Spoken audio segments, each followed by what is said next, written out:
Last time I talked to you about the diluted faith and how that can affect us in our daily lives. Recently I heard his pastor and he was speaking about our faith, and he said something that really jumped out at me. He said, it is not the size of your faith. It is the object of your faith that is important. Let that sink in. How many times do people think that God didn't answer their prayers?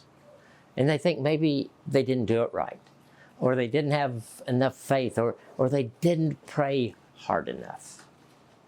Many of us have been told that by other Christians.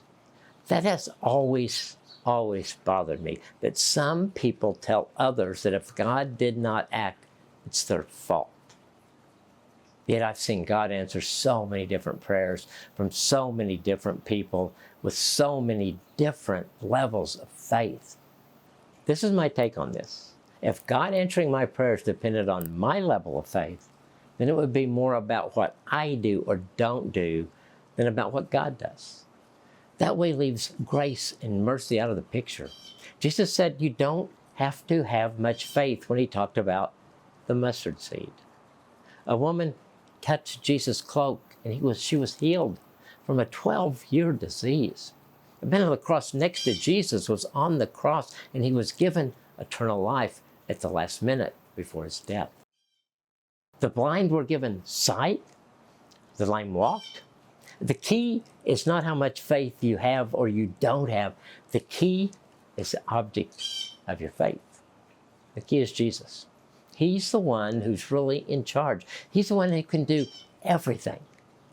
My faith may be smaller than the size of a mustard seed or as big as a mountain. It doesn't matter as long as my focus is Jesus. So is your marriage struggling? Are there relationships that need healing? Are everyday burdens just weighing heavily on your shoulders? Take your mustard seed of faith and take your concerns to Jesus. He can do anything. He can heal anything. He can quiet the storms in our lives. If you ask him, he's going to answer.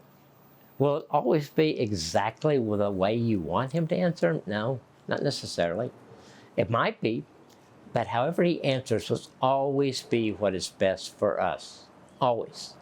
So don't worry about the size of your faith. Instead, focus on the object of your faith. Now, what does it mean to you to make Jesus the object of your faith? What do you want Jesus to do in your life today? Ask him.